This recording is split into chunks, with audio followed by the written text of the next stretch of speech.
Radhe Radhe, good morning. നോക്കൂ, രവീന്ദ്രനാഥ ടാഗോർ അദ്ദേഹത്തിന് കുട്ടിക്കാലം തൊട്ടേ കവിതയിലായിരുന്നു ഭ്രമം, മറ്റൊന്നിലും താല്പര്യമില്ല. എന്നാൽ രവീന്ദ്രനാഥ ടാഗോറിന്റെ പിതാവിനാകട്ടെ അദ്ദേഹം ഒരു കവിയായി തീരാൻ ഒട്ടും താല്പര്യം ഉണ്ടായിരുന്നില്ല. പല വിധത്തിലും ടാഗോറിനെ നിരുത്സാഹപ്പെടുത്താൻ നോക്കി. പക്ഷേ ടാഗോർ തൻ്റെ വഴിയിലൂടെ തന്നെ സഞ്ചരിക്കാൻ ഉറച്ചു തീരുമാനിച്ചു. ടാഗോറിന്റെ പിതാവിൻ്റെതൊരു വലിയ കുടുംബമാണ്, ഏതാണ്ട് 100 പേരുള്ള ഒരു വലിയ കുടുംബം. ആ കുടുംബത്തില് എല്ലാവരും പ്രൊഫസർമാര്, എഞ്ചിനീയർമാര്, ഡോക്ടർമാര്.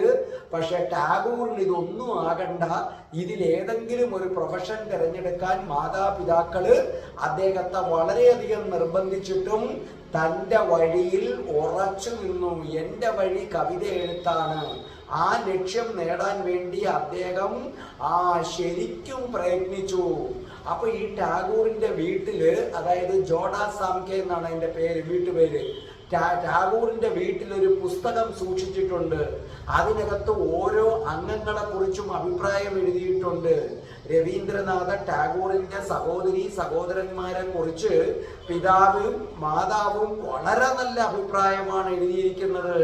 പക്ഷേ ടാഗോറിനെ കുറിച്ച് ടാഗോറിന്റെ അമ്മ പറഞ്ഞതാണ്, അവനെ കുറിച്ച് ഞങ്ങൾക്ക് യാതൊരു പ്രതീക്ഷയുമില്ല. ഇതാണ് ടാഗോറിന്റെ അമ്മ ടാഗോറിനെ കുറിച്ച് ആ പുസ്തകത്തിൽ എഴുതിയത്.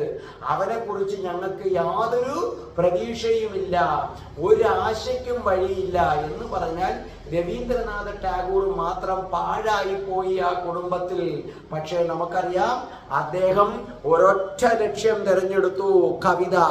അതിനകത്ത് ഉറച്ചു നിന്നു, മറ്റൊന്നിനും ചെവി കൊടുത്തില്ല. അതിലൂടെ മുന്നോട്ട് പോയി. അതിന്റെ ഫലം അദ്ദേഹം നൊബേൽ സമ്മാനത്തിന് വരെ അർഹനാകുന്ന, ഭാരതം മുഴുവൻ ബഹുമാനിക്കുന്ന, ലോകം മുഴുവൻ അറിയപ്പെടുന്ന ഒരു വലിയ കവിയായി മാറി. പ്രിയപ്പെട്ടവരെ, നിങ്ങൾക്ക് ഉയരങ്ങളിൽ എത്തണമെങ്കിൽ എല്ലാം കൂടെ അള്ളിപ്പിടിക്കരുത്. ഒരൊറ്റ ലക്ഷ്യം മുൻനിർത്തുക. ആ ഒരൊറ്റ ലക്ഷ്യത്തെ മുൻനിർത്തി നിങ്ങൾ നിങ്ങളുടെ ജീവിതം പോവുക. നിശ്ചയമായും നിങ്ങൾ ആരാകാൻ ആഗ്രഹിച്ചാലും അവിടെ എത്തിയിരിക്കും നിങ്ങൾ. Good morning. രാധേ രാധേ, ഓ രാധേ രാധേ, രാധേ രാധേ, ഓ രാധേ രാധേ.